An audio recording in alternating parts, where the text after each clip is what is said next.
Guys, welcome back to our channel multi colour multi talent. Please support and subscribe. ఈ రోజు అయితే ఈ వీడియోలో సెకండ్ పార్ట్ అయితే చూద్దాం. తాంజోర్ పెయింటింగ్ లో సెకండ్ పార్ట్ అనమాట ఇది. సో మనం కలర్స్ అయితే ఏమేమి తీసుకున్నామో మీకు చూపిస్తున్నాను.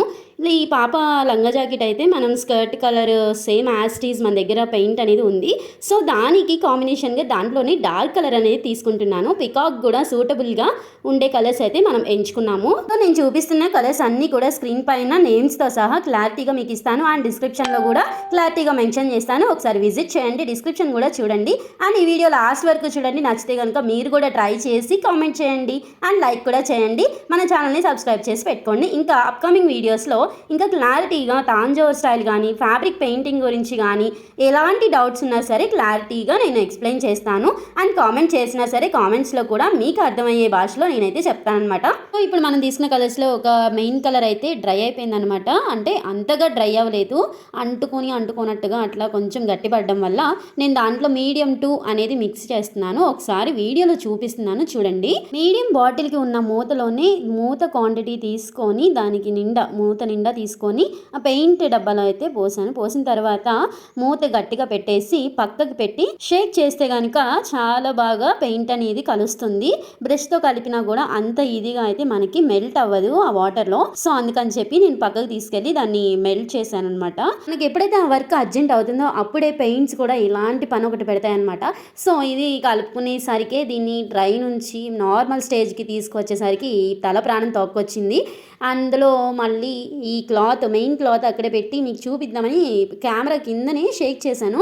ఆ మెయిన్ ఎక్కడైతే ఫ్యాబ్రిక్ ఉందో ఆ కలర్ డ్రాయింగ్ మీద అయితే నాకు ఆ కలర్ పడిందనమాట. అంతగా పడలేదు, లైట్గా ఒక చుక్క అనేది అక్కడ పడింది. సో అందుకని భయమేసి పక్క తీసుకెళ్ళి దాన్ని ఇట్లా మెల్ట్ చేసి తీసుకొచ్చాను షేక్ చేసి. సో తర్వాత వస్తుందా రాలేదా అని చెప్పి ఇలా స్టార్ట్ చేశాను.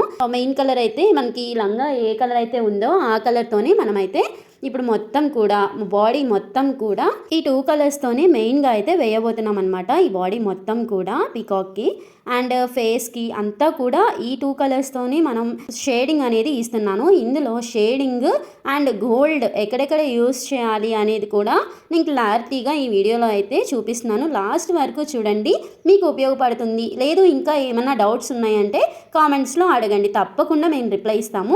నేను వేస్తున్న ఈ పికాక్ డిజైన్ అవుట్లైన్ కావాలి అనుకుంటే నేను పిక్స్ అయితే మన కమ్యూనిటీలో షేర్ చేస్తాను. యూట్యూబ్లోనే కాకుండా ఇన్స్టాగ్రామ్ పేజ్లో కూడా నేనైతే పోస్ట్ చేస్తాను. అలా కూడా కాదు అనుకుంటే ఇన్స్టాగ్రామ్ వాట్సాప్ గ్రూప్స్లో అయితే నేను ఈ పిక్స్ అనేది షేర్ చేస్తాను. మీరు డౌన్లోడ్ చేసుకొని జిరాక్స్ తీయించుకొని ఈ డిజైన్ని మీరు డిజైన్ చేసుకోవచ్చు.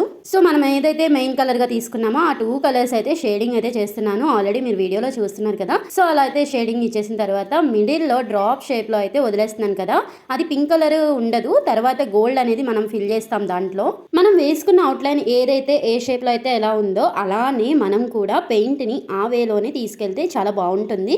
షేడ్ చేసేటప్పుడు కూడా చాలా ఈవెన్గా కరెక్ట్గా షేడ్ చేయగలిగితే మనకి అవుట్పుట్ అనేది చాలా బ్యూటిఫుల్గా వస్తుంది అనమాట. ఫస్ట్ మనం టేల్ అనేది పూర్తి చేసేసిన తర్వాత ఫేస్ డీటెయిలింగ్ బాడీ డీటెయిలింగ్ తర్వాత చూపిస్తాను, చూస్తూ ఉండండి వీడియో.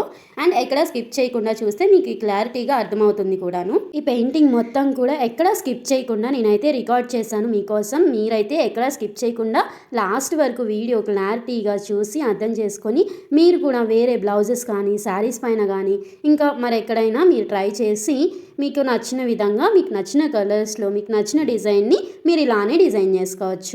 ఇలాంటి టిప్స్ కోసం మన ఛానల్ని సబ్స్క్రైబ్ చేసుకోండి.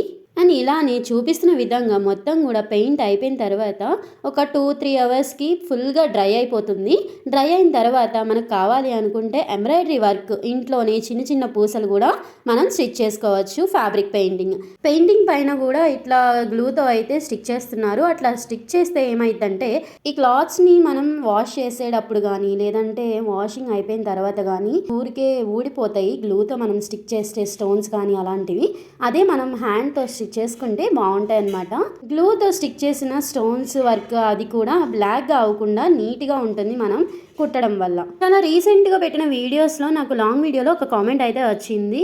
అదేంటి అంటే ఇలా ఫీల్ అయిపోతున్నాయి, పెయింట్ లెగిసిపోతుంది, తాంజోర్ స్టైల్లో పెయింట్ చేస్తుంటే లెగిసిపోతుంది, ఉతికినా సరే ఫ్యాబ్రిక్ మీద పెయింట్ అనేది ఉండట్లేదు, ఏం చేయాలి అని అడిగారు. సో నేను కామెంట్లోనే రిప్లై ఇచ్చాను. మళ్ళీ ఈ వీడియోలో మీకు చెప్తున్నాను, ఎందుకంటే నేను తాంజోర్ స్టైల్లో పెయింట్ చేస్తాను కదా. సో ఫస్ట్ మనం ఏదైతే ఫ్యాబ్రిక్ తీసుకుంటున్నామో కొత్తదైనా పాతదైనా ఎప్పుడైనా సరే మనం పెయింట్ వేసేటప్పుడు ఫ్యాబ్రిక్ పెయింటింగే కానీ, నార్మల్ పెయింటింగే కానీ, తాంజో స్టైల్ పెయింటింగ్ కానీ, ఎనీ పెయింటింగ్ మనం ఫ్యాబ్రిక్ పైన వేస్తున్నాము అంటే ఫస్ట్ మనం కొత్త బట్టలకి అయితే గెంజి ఉంటుంది కదా, ఆ గెంజి లేకుండా వాష్ చేసేసుకొని అది ఫుల్గా డ్రై అయిపోయిన తర్వాత అది ఏ ఫ్యాబ్రిక్ అయినా సరే మనం వాష్ చేసిన తర్వాతే పెయింటింగ్ అనేది వేసుకోవాలి. కొన్ని ఫ్యాబ్రిక్స్ వాష్ చేసిన తర్వాత ముడతలుగా ఉంటాయి కదా, అది కొత్తదైనా పాతదైనా ఏదైనా సరే మనం ఉతికిన తర్వాత బిఫోర్ వాష్కి ఆఫ్టర్ వాష్కి చాలా డిఫరెన్స్ ఉంటుంది. ఫ్యాబ్రిక్ పట్టు అయినా కాటన్ అయినా ఏ ఫ్యాబ్రిక్ అయినా సరే, సిల్క్ అయితే మనకి అంతగా అనిపించదు, పర్వాలేదు, అది వాష్ చేసిన తర్వాత డైరెక్ట్గా వేయొచ్చు. వాషింగ్ తర్వాత మిగతా ఫ్యాబ్రిక్స్ ఏ ఫ్యాబ్రిక్ అయినా సరే మనమైతే ఐరన్ చేసిన తర్వాతే క్లాత్స్ పైన మనం పెయింట్ అనేది స్టార్ట్ చేయొచ్చు. అది ఎనీ ఫ్యాబ్రిక్ పెయింటింగ్ ఏ డిజైన్ అయినా వేసుకోవచ్చు అనమాట. వాష్ చేసి ఐరన్ చేసిన తర్వాత మాత్రమే మనం పెయింటింగ్ అనేది స్టార్ట్ చేసుకోవాలి. ఇది ఫ్యాబ్రిక్ పెయింటింగ్ లో మొట్టమొదటి మెయిన్ పాయింట్ అనేది ఇదే అనమాట.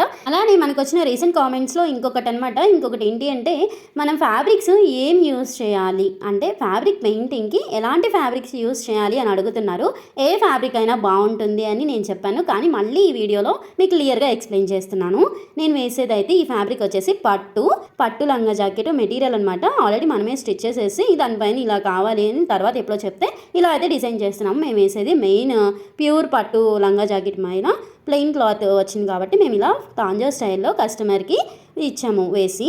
అండ్ మనం ఇంతకుముందు వీడియోస్ మీరు చూసినట్లయితే హాఫ్ పట్టు వేసాను, అండ్ కాటన్ వేసి చూపించాను, అండ్ సెమీ పట్టు వేసి చూపించాను, అండ్ రా సిల్క్ పైన వేసి చూపించాను, మగ్గం శారీ ఫుల్ శారీ అయితే వేసి చూపించాను. ఉతికిన రంగు పోదు అని చెప్పి మీకు ఒక ఫుల్ వీడియో కూడా పెట్టాను, చాలా బాగా వైరల్ అయింది ఆ వీడియో అయితే మన ఛానల్లో.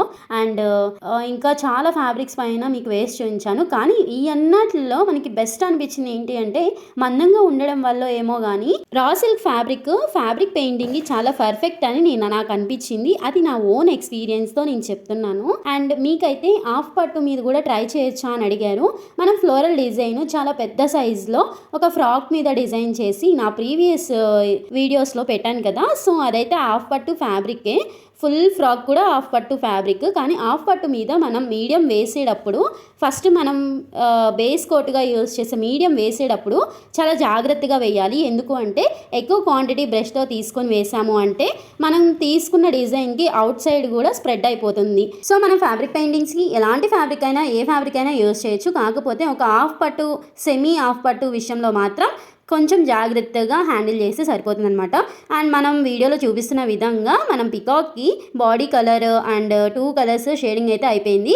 తర్వాత గోల్డ్ అనేది అప్లై చేస్తున్నాము. మనం తీసుకున్న ఈ బంచ్ డిజైన్లో ఎక్కడైతే మనం గోల్డ్ అనేది అప్లై చేయాలి అనుకుంటున్నామో పెయింట్ బాటిల్స్లో చిన్న బాటిల్లో వచ్చే పెయింట్ని అయితే ఫస్ట్ గోల్డ్ని అయితే అప్లై చేయాలి. మొత్తం కూడా మనం ఈవెన్గా అప్లై చేసిన తర్వాత కోన్ అనేది డిజైన్ చేయాలి. అది కోను బ్లాక్ అవుట్లైన్. నెక్స్ట్ వీడియోలో కోను and black outline final output ఎలా వచ్చింది ఏంటి అనేది, అండ్ నెక్ కూడా మనం డిజైన్ చేద్దాము అనుకుంటున్నాను. ఇంకా డిజైన్ అయితే చేయలేదు, చేస్తూ కూడా మీకు చూపిస్తాను. అవన్నీ కూడా నెక్స్ట్ పార్ట్లో అయితే చూపిస్తాను. ఈ పార్ట్ మీకు నచ్చినట్లయితే లైక్ చేసి కామెంట్ చేయండి. అండ్ ఎవరికైనా ఉపయోగపడుతుంది అనుకుంటే ఖచ్చితంగా మన వీడియోని షేర్ చేయండి. మనం ఏదైతే పికాక్ డిజైన్ తీసుకున్నామో దాని అవుట్ సైడ్స్లో ఉన్న డిజైన్ మొత్తం కూడా బ్లాక్ అండ్ గోల్డ్తోనే వస్తుంది. కలర్ కాంబినేషన్స్ వేరే కలర్స్ ఏమీ యూజ్ చేయము. తాంజో స్టైల్లో ఎక్కువ మనం గోల్డ్ అనేది హైలైట్ చేస్తాము. గోల్డ్ 3D అవుట్లైన్ బాటిల్స్ కూడా మనం యూజ్ చేయొచ్చు. బాటిల్లో నుంచి కూడా మనం అలా అని 3D ఎఫెక్ట్లో వేయొచ్చు అనమాట. మనం వేసే విధానం బట్టి మనకి అవుట్లైన్ అనేది క్లియర్గా వస్తుంది. అండ్ ఈ కోన్స్ లాగా ఉంటాయి కదా, అదే మెహందీ కోన్స్ లాగా కూడా ఈ 3D అవుట్లైన్ అనేది వస్తుంది. లేదు అంటే ఇంట్లోనే మనమే ప్రిపేర్ చేసుకోవచ్చు వాటిని కూడా. అంటే నేను ఎప్పుడూ కూడా అది ట్రై చేయలేదు. నేను ఎప్పుడూ కూడా ఎలా అయితే మనకి మ్యానుఫ్యాక్చరింగ్ నుంచి కోన్ 3D అవుట్లైన్ అనేది ప్లాస్టిక్ బాటిల్స్లో సన్నటి ముళ్ళుతో వస్తుందో దాన్ని మాత్రమే నేను యూజ్ చేశాను. కానీ దాంతో కూడా చాలా బాగా వస్తుంది. కోన్స్తో అయితే నేను ఎప్పుడూ కూడా ట్రై చేయలేదు.